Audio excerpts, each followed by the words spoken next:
Aujourd'hui, je vais vous raconter comment une sonde spatiale, au programme laborieux, a réussi à prendre ce que je considère personnellement comme le cliché le plus impressionnant de la Lune.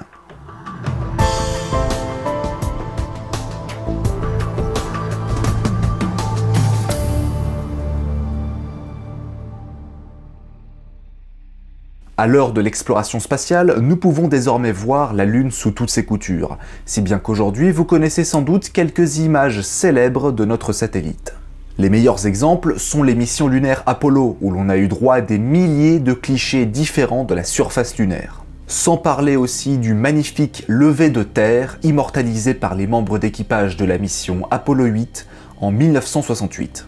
4 ans plus tard, en 1972, l'équipage de la mission Apollo 17 prend ce cliché de la Terre tout en s'éloignant de celle-ci. On peut apercevoir l'Afrique et le continent antarctique. Cette photo est également célébrissime, tout comme le lever de terre.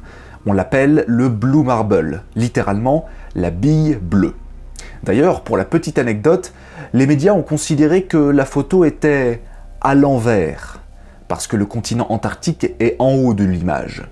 La NASA l'a donc retournée pour pouvoir la recadrer pour qu'elle soit à l'endroit.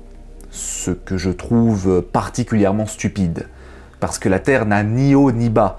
Tout dépend de quel référentiel vous prenez, en fait. Et c'est aussi pour cette raison que les noms de certaines nouvelles régions en France n'ont aucun sens. Mais là, je m'éloigne un petit peu du sujet.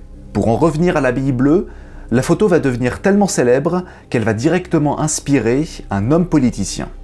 En 1998, Albert Gore, l'ancien vice-président des États-Unis de l'époque, sous le mandat Clinton, va créer un programme spatial nommé Triana.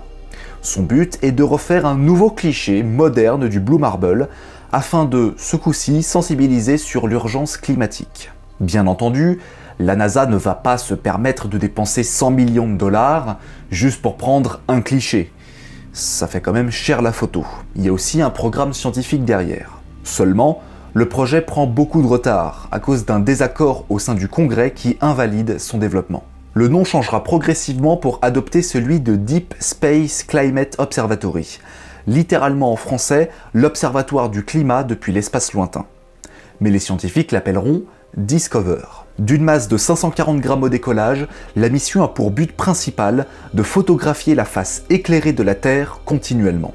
Elle sera lancée en février 2015 par une Falcon 9 de chez SpaceX et se mettra en orbite autour de notre planète à une distance d'1,5 million de kilomètres. Les débats interminables au Congrès dans les années 2000 sur ce projet ont fait couler beaucoup d'encre, ce qui n'est pas le cas du lancement. Néanmoins, Discover aura beaucoup d'occasions de faire parler d'elle. Photographier notre planète à des millions de kilomètres, ça a du bon. Et la mission est un succès. La sonde immortalise continuellement la face éclairée de la Terre, sans s'arrêter, jusqu'à un beau jour de juillet 2015, où il se passe ça. La Lune passe juste devant notre planète. Elle est légèrement inclinée sur son axe par rapport au plan de l'écliptique, et c'est pile au moment où elle passe ce plan que la sonde la prend en photo. La NASA ne se gêne pas de publier les images dans la presse, et l'effet est immédiat. Le passage de la Lune devant la Terre, en plus de très bien représenter leur rapport de taille, a pour moi un petit côté charmant. La plus grosse confusion créée par cet événement est la perspective. En effet, la Lune semble être collée à la Terre lorsqu'elle passe juste devant l'objectif, et que sa distance avec notre planète est beaucoup plus proche que l'on ne pense. Sauf que la Lune, c'est loin. Très loin même. Beaucoup plus loin que vous ne le pensez. À 384 400 km en moyenne. Mais ça veut dire quoi, 384 400 km, si on ne sait pas ce que c'est et qu'on n'arrive pas à se le représenter dans notre esprit? D'autant plus que les schémas montrés dans les reportages, à la télévision, dans les articles de presse ou bien dans les manuels scolaires ne sont pas franchement représentatifs de la réalité. C'est même l'inverse. À force de regarder ces schémas, on a l'impression qu'il s'agit là de la transcription fidèle de la réalité. Sauf que non. La Lune est en effet beaucoup trop loin de la Terre pour qu'on puisse la représenter à l'échelle correctement dans des magazines, à la télévision ou dans des bouquins d'école. Et vu que ce n'est pas instinctif, il en résulte alors une distance très proche entre les deux astres. Tellement proche qu'au bout d'un moment, les schémas n'ont plus aucun sens. Non, parce que si la Lune était à cette distance, Soit elle doit orbiter très vite autour de la Terre avec des forces de marée tellement violentes que les plages reçoivent des tsunamis tous les jours, soit elle nous percute et c'est la fin du monde. Charmant programme. Fort heureusement, ce n'est pas le cas. Donc pour bien vous aider à comprendre, on va d'abord essayer de représenter la distance Terre-Lune avec des proportions raisonnables. Le diamètre de la Lune est de 3474 km, ce qui fait qu'elle est 3,67 fois plus petite que la Terre. Et vu que sa distance moyenne est connue, on peut alors en déduire qu'il faut empiler 110 lunes les unes sur les autres pour arriver à une distance similaire à la distance Terre-Lune. Donc bon, ce genre de schéma, on oublie tout de suite. Mais alors du coup, à quoi ça ressemble vraiment? À quel point la Lune est loin de nous? En 1977, la sonde Voyager 1, envoyée par la NASA, s'éloigne de notre planète pour aller explorer les géantes gazeuses.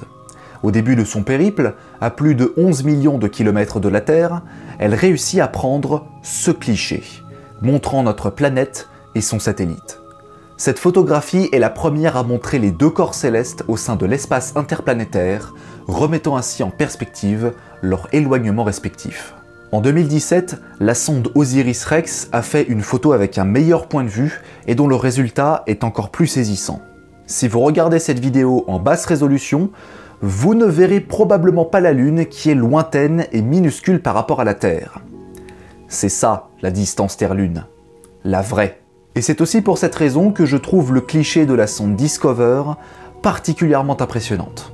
Puisqu'il a été pris avec une très longue focale, cela donne l'impression que la Lune est collée à la Terre. Mais en fait, la Lune, elle est beaucoup plus loin qu'on ne le pense. Si bien que les missions américaines habitées Apollo ont mis plus de 4 jours à y aller, pour une vitesse de 30 000 km/h.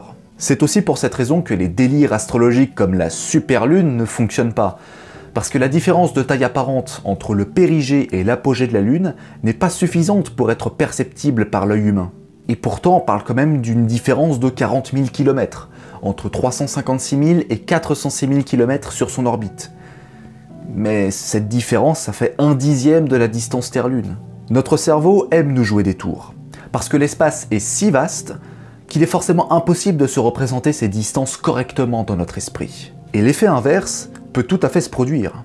Par exemple, les images provenant de la Station Spatiale Internationale donnent l'impression qu'elle est quand même vachement loin de la Terre. Mais à l'échelle, l'ISS orbite à cette distance à peu près.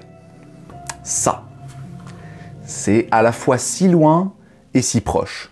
Et oui, j'ai mis mon globe à l'envers, parce que j'aime ça.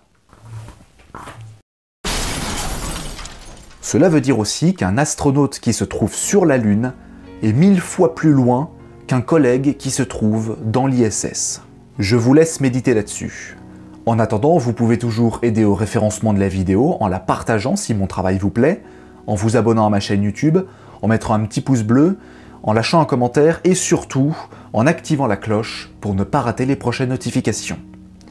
Quant à moi, je vous donne rendez-vous très bientôt pour de nouvelles aventures cosmiques. À la prochaine!